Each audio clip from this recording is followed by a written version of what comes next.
Ya,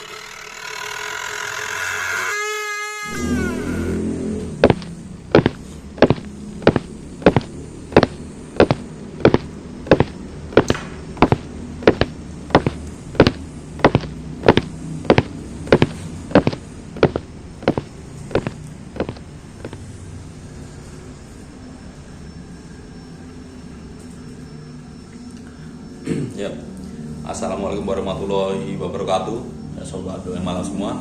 Alhamdulillah nih, kita bertemu dalam cerita yang ke-37 di channel Doa Malam. Dan dalam cerita kali ini saya akan membawakan sebuah cerita atau kisah, salah satu cerita favorit saya yang terjadi sekitar tahun 70-an yang saya dengar dari mbah dan bapak saya yang memang Simba itu hidup di zaman itu dan menjadi istilah saksi dengan adanya kejadian seperti itu. Dimana pada saat itu sekitar tahun kejadian ini sekitar tahun 70-an ya, dimana ada seorang pasangan suami istri yang itu dari nama kita samarkan saja ya, kita samarkan karena ini privasi banget.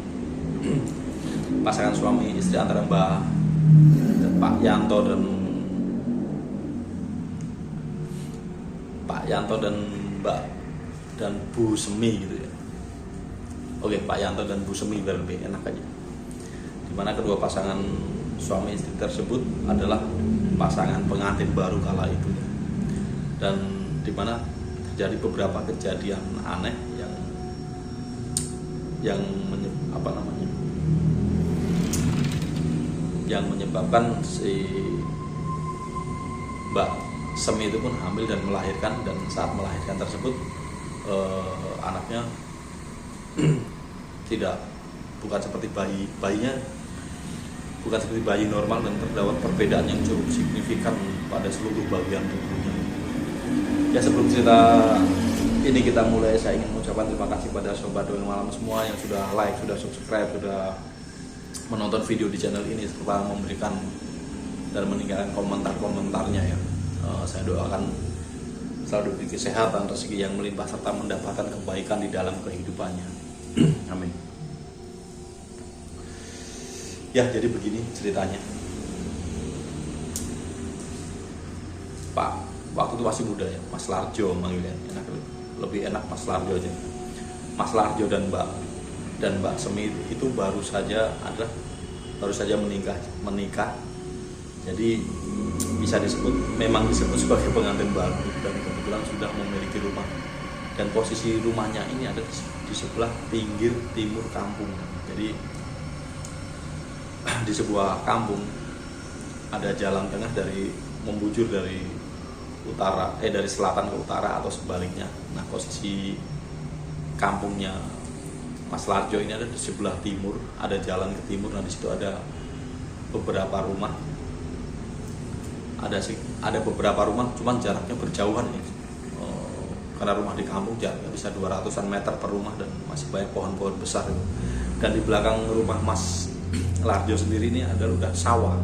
Nah, sekitar 500 meter itu baru ada rumah warga lagi, dan bisa dibilang cukup jauh lah. Terus rumah yang sejajar dengan Mas Larjo ini sebelah kanannya juga jaraknya jauh, sebelah kirinya juga jauh, sekitar 200-an meter.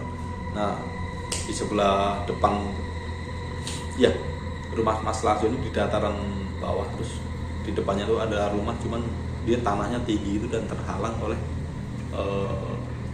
jajaran pohon bambu atau barongan di sana. Dan kalau mau ke tetangga depan itu jaraknya juga lumayan 100 meter dan terhalang oleh barongan itu. Ada jalan setapak, aksesnya harus muter.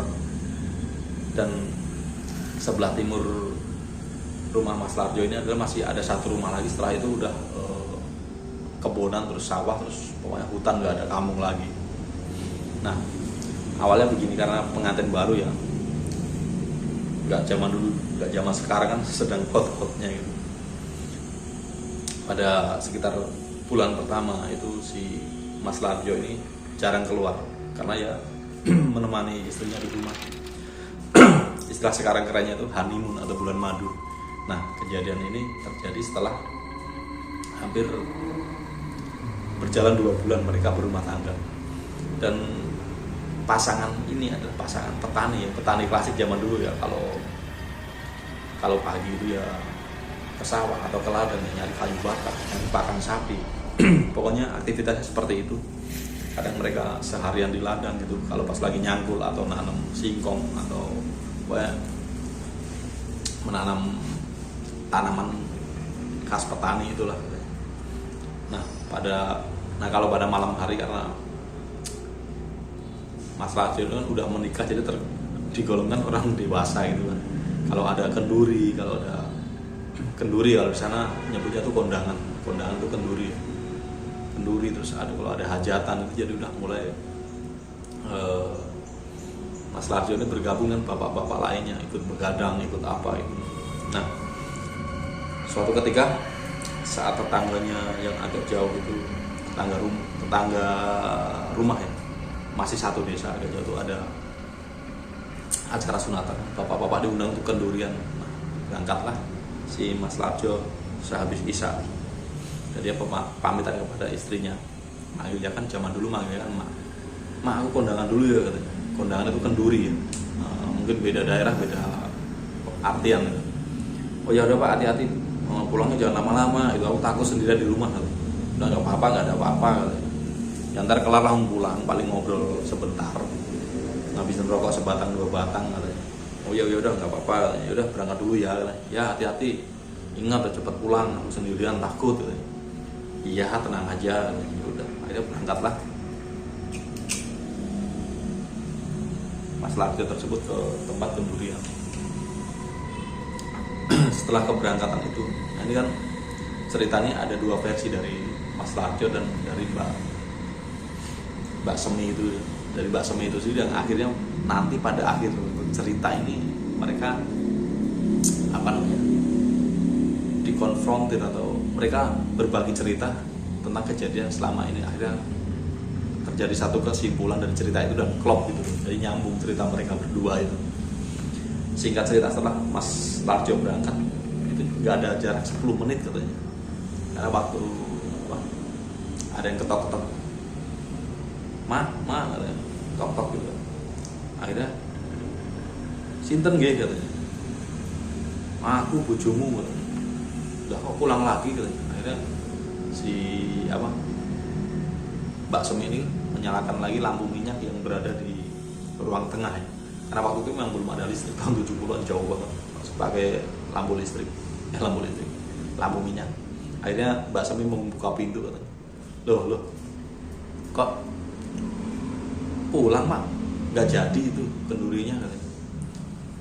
Enggak, ntar orang nyampe sana belum ada orang katanya, mulainya malaman jam 9 katanya. Oh jam 9 katanya. Udah pulang dulu lah katanya.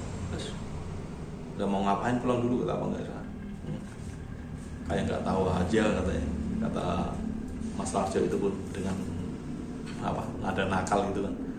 Nggak, akhirnya mereka pun Mas Larjo ini menggiring istrinya pergi ke kamar ya, masuk ke dalam kamar, agak menarik, pokoknya trik mau seperti itulah. Dan pada malam itu si Mbak Semi ditarik ke kamar tuh, nggak usah diceritain ya, 18 plus, karena namanya pengantin baru ya, biasa mereka melakukan aktivitas seperti itu di kamar itu kan. Terus setelah selesai akhirnya si Mas Larjo pun pakai bajunya lagi, terus pamitan pada istrinya, ya udah aku berangkat lagi ya, udah kayaknya udah ditungguin gitu, udah mau mulai aja. Nah iya, orang mau kondangan malah ada aja, kayak nggak ada waktu kayak nggak ada waktu lain aja katanya. Ya udah aku berangkat dulu. Akhirnya dibukain pintu dan Mas Larjo itu pun berangkat, dan si istri itu melihat sampai Mas Larjo itu berjalan ke halaman depan, terus ke jalan dan menghilang di kegelapan malam kan. Terus sambil berpikir, kok Mas Larjo kan beda sama biasanya ya, dari kebiasaan, terus dari baunya kok beda, karena zaman dulu tuh belum umum pakai minyak wangi, jadi baunya bau alami badan, ada bau keringat-keringatnya gitu kan. Tapi itu ada kadang ada wanginya, kadang ada apaknya, terus beda gitu sama apa, dari gaya permainannya terus kebiasaannya itu kok beda gitu kan. Tapi si Mbak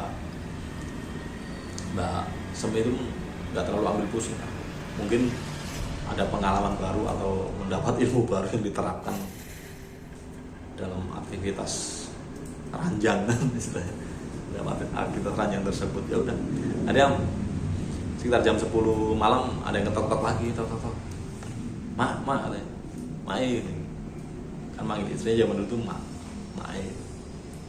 Oh iya Pak, akhirnya buka kan, udah pulang katanya. Iya nih apa, aku bawa berkat ayo dimakan juga. Pas ini dingin lapar katanya.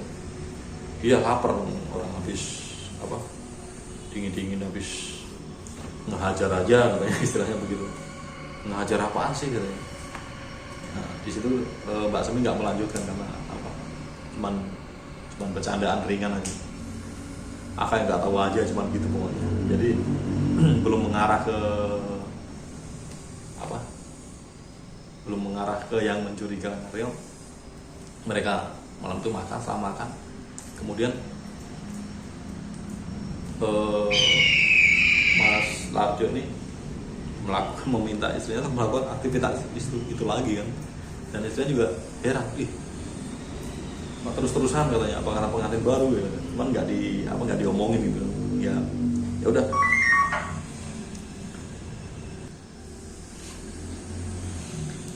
dan kemudian waktu berjalan, kejadian pada malam itu tuh sering berulang. Kalau pas ada tetangga yang hajatan, si Mas Larjo ini harus rewang, harus begadang, harus apa, itu kejadian itu sering berulang seperti itu. Dan si Mbak Sem ini belum menaruh kecurigaan sedikit pun gitu kan, hingga akhirnya pada suatu siang ini kejadian lagi. Suatu siang mereka berdua berangkat ke ladang kan, karena rencananya hari itu akan menggarap ladang seharian, dan ladangnya itu jauh, jaraknya sekitar 3 kilo, dan itu harus naik kayak bukit gitu kan, pokoknya jauh. Di situ nggak ada pemukiman warga, jadi dari pemukiman itu sekitar 2 kilo, dan dari rumah Mas Larjo itu sekitar 3 kilo ke arah barat gitu kan. Jadi mereka mempersiapkan bekal, makan semuanya untuk pokoknya kita berangkat pagi, nanti kita pulang jam 4 atau jam 5 sore biar kita dapat hasil nyangkulnya banyak, biar cepat kelar. Ya udah, akhirnya berangkatlah ke sana, dan ternyata pas perjalanan sekitar hampir 45 menit sampai di atas, udah mereka rencana mau sarapan dulu kan, sarapan di ladang kan seger gitu. Nah ternyata bekalnya ini ketinggalan, yang ke bawah hanya air putih dan teh aja kan. Bekal sama cemilannya ketinggalan. Akhirnya, aduh Pak, itu bekalnya ketinggalan. Waduh, gimana sih katanya, jauh banget lah pulang katanya. Ya sampai udah lapar belum katanya. Ya belum sih, tapi kalau harus ngambil pulang kan makan waktu juga. Ya udah gini aja, sampai cari makan sapi sama kambing dulu, dapat, terus pulang masih makan sapi, sekalian nanti kesininya bawa bekal. Oh iya ya, daripada buang-buang waktu nggak dapat apa-apa. Ya udah, akhirnya langsung si Mas Larjo ini cari daun-daunan komplit lah buat pakan sapi sama kambing di rumah gitu. Dan setelah memberi makan kambing sama sapi, baru kembali ke ladang lagi dengan membawa perbekalan atau kebutuhan logistik atau makanan yang tadi tertinggal gitu kan. Jadi nggak mubazir lah waktunya, karena perjalanan jauh juga, jalan kaki, hanya jalan kaki karena memang kan transportasi belum ada, sepeda aja masih mahal waktu itu. Akhirnya udah dapat pakan untuk ternak lumayan banyak, akhirnya pulang. Mana aku mulai dhisik ya, aku tak ngasih makan sapi sama kambing, sama sekali ngambil nasi sama cemilan yang tadi ketinggalan. Ya udah, hati-hati Pak, ya kamu di sini hati-hati loh, nggak ada orang di sini, kalau ada takutnya ada monyet apa macan gitu. Nggak apa-apa. Nah berangkatlah si Mas Larjo ini pulang, dan kemudian selang beberapa beberapa menit ya, katanya sih nggak sampai 20 menit. Nah, ini cerita ini didapat dari Mbak Semi. Itu si Mas Larjo balik lagi ke atas katanya, nggak bawa pakan katanya, cukup ke atas. Loh Mas, kadang manggilnya Mas, kadang Pak katanya. Kok balik lagi, emang udah nyampe rumah katanya. Belum Bu katanya. Kenapa belum?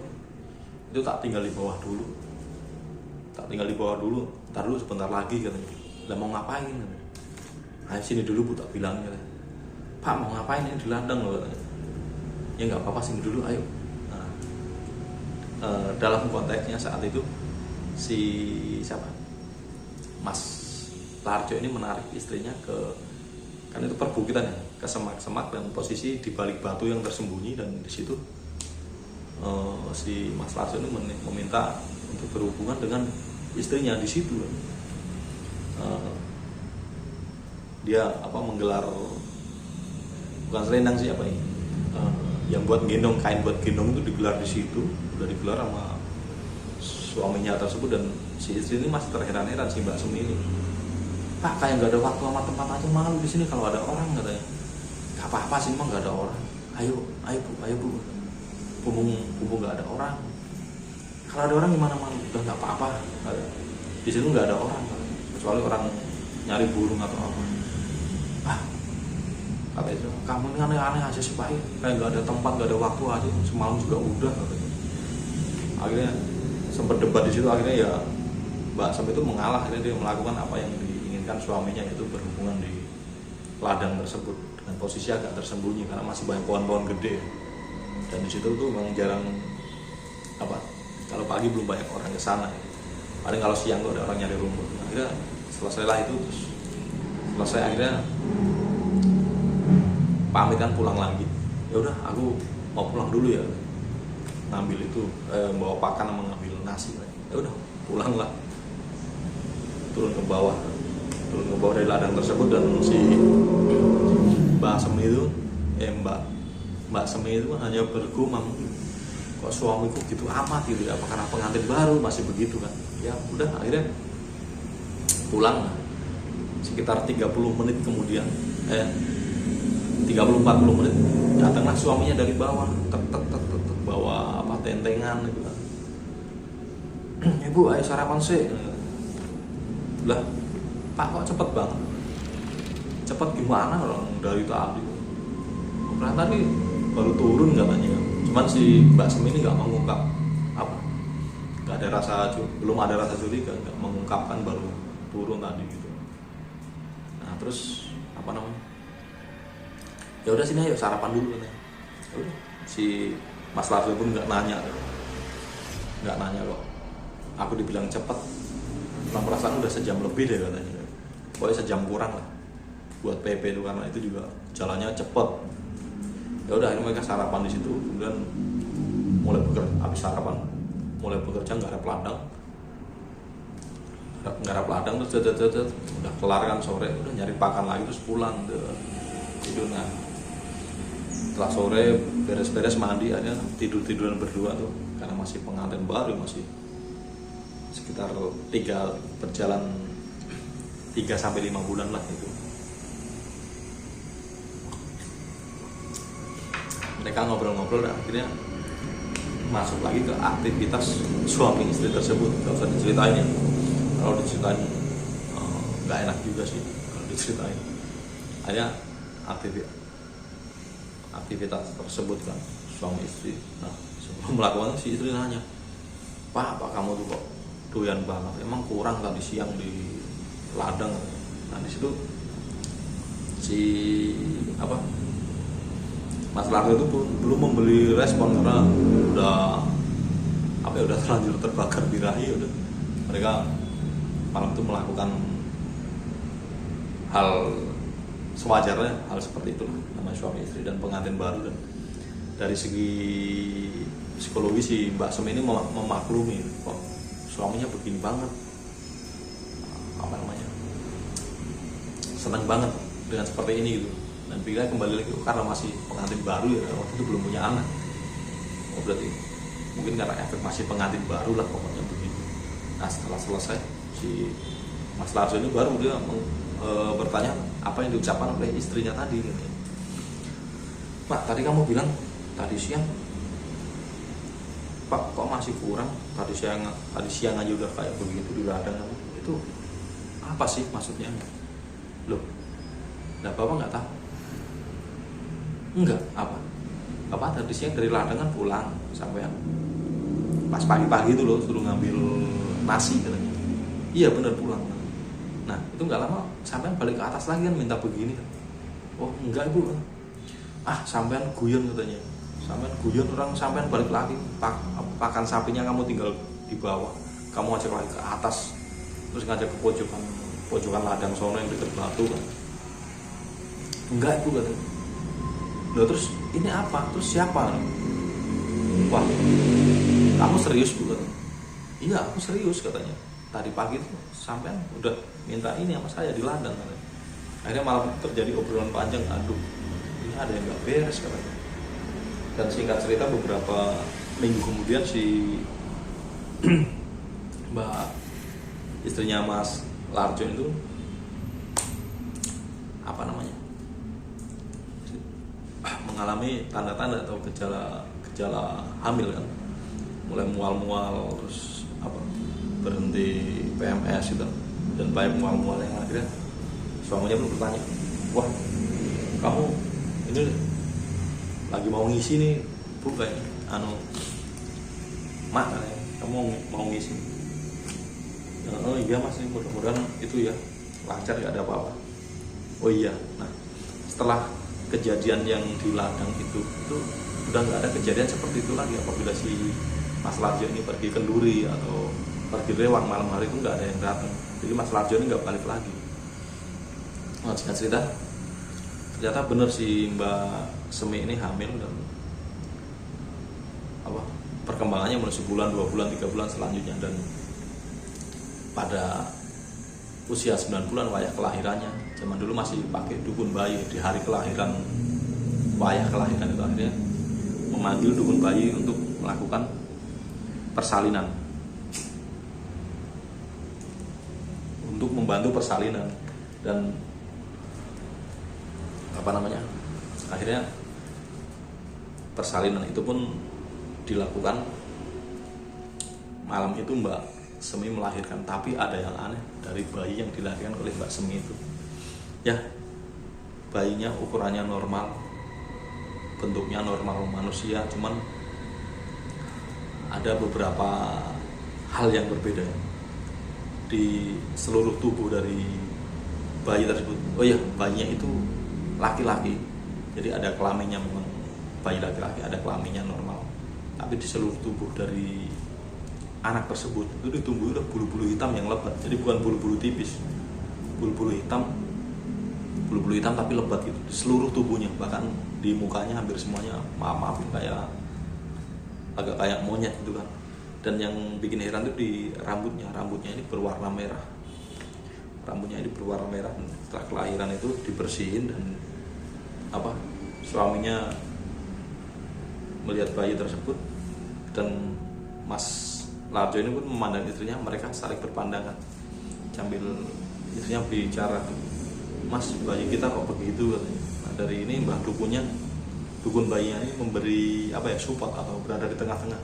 Gak apa-apa dulu, disyukuri aja, ini udah rezeki dari dari Gusti Allah, takdirnya seperti ini, jangan disesali gitu. Ya udah sebisanya dirawat aja bayinya, nggak apa-apa ini gitu. Ntar kalau gede juga normal gitu. Terus si Mas Larjo dan Mbak Semi ini, suami istri ini, pikirannya melayang dengan kejadian beberapa waktu lalu, di mana setiap si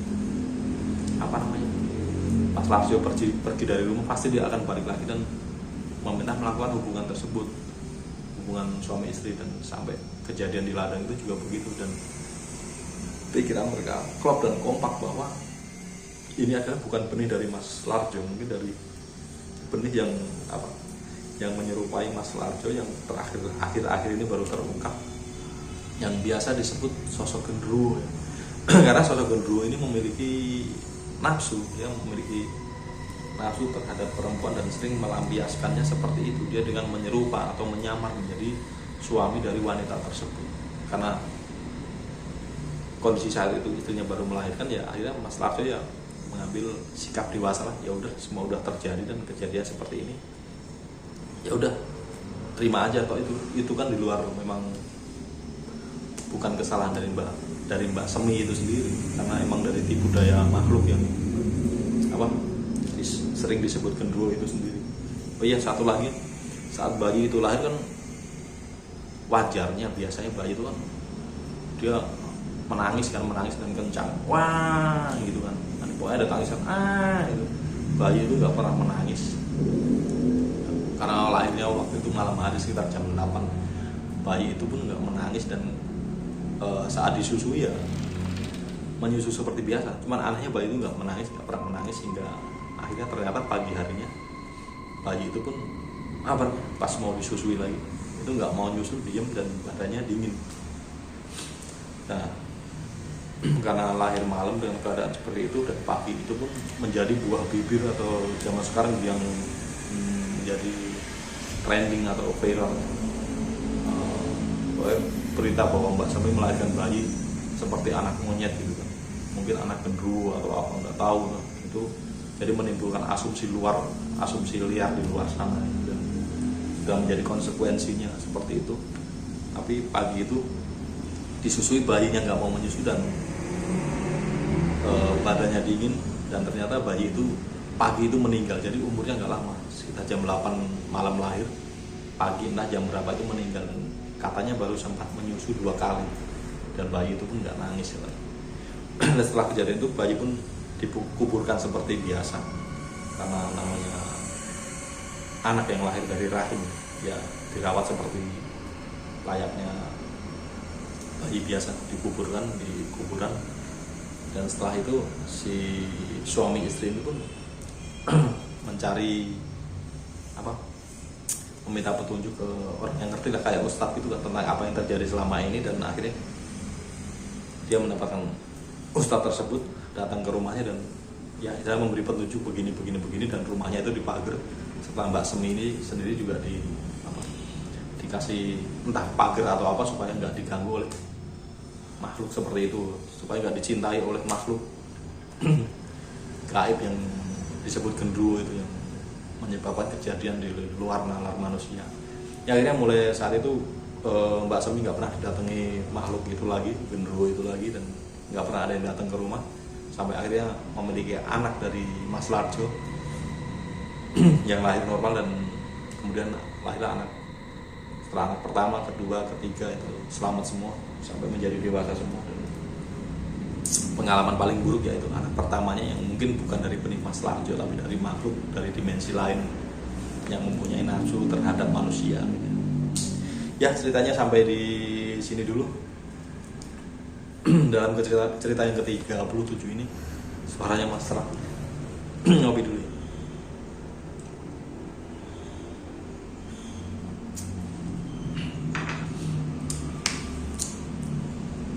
Ya, saya ucapkan terima kasih pada sobat Dongeng Malam semua yang sudah like, sudah subscribe, dan sudah menonton video ini serta meninggalkan komentarnya di kolom komentar. Saya doakan diberikan kesehatan, rezeki yang melimpah, serta mendapatkan kebaikan di dalam kehidupannya. Pokoknya terima kasih untuk semua dan untuk supportnya. Dan bagi sobat Dongeng Malam semua yang punya pengalaman mistis atau cerita horor yang ingin diceritakan kembali di channel ini sebagai nostalgia atau sebagai pembelajaran dan hiburan kepada teman-teman yang lainnya, bisa kirimkan cerita dan pengalamannya tersebut dalam konteks audio maupun teks ke email jackminator@gmail.com ke sini, atau nanti di akhir video saya sertakan alamat emailnya. Ya, dari saya cukup sekian. Sampai jumpa dengan cerita horor berikutnya di channel ini. Akhirul salam, wassalamualaikum warahmatullahi wabarakatuh. Salam Dongeng Malam.